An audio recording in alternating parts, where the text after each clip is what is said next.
natin guys. Alam ko naintindihan, galing ka magturo eh.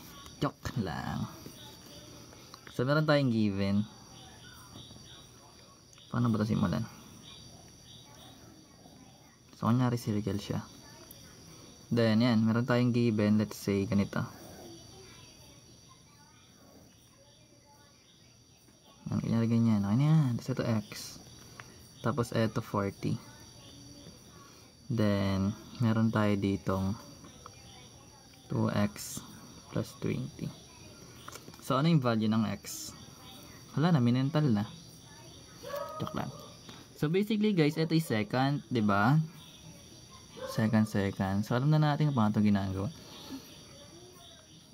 Hindi. So ganyan yun, 'di ba? Yung formula guys, 'di ba, minus lang naman yan. Minus mo lang 'to dito, then divide mo by 2. Then equals mo sa angle. So basically, magkakaroon tayo ng angle or yung 40 natin equals, subtract lang itong dalawa.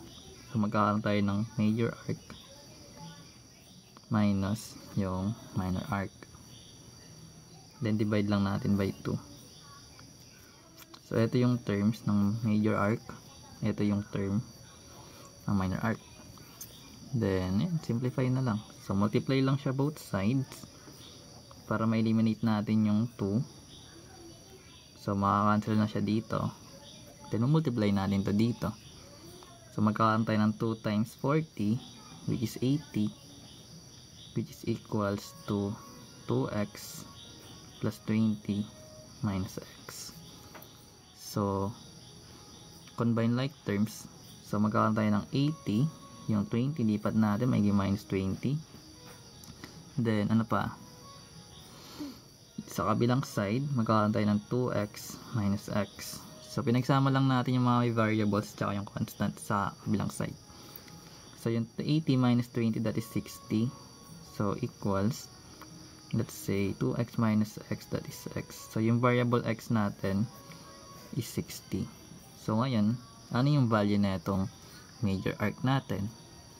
So kung meron tayong value ng x which is 60, pa-plug lang natin yan sa 2x plus 20. Then magkakaroon tayo ng 2 times 60 plus 20. So magkakaroon tayo ng 120 plus 20 which is equals to 140. So ito yung mga values. So pag pinlag natin siya dito guys sa formula, lalabas doon is 40 degrees. So ganito lang naman ginagawa.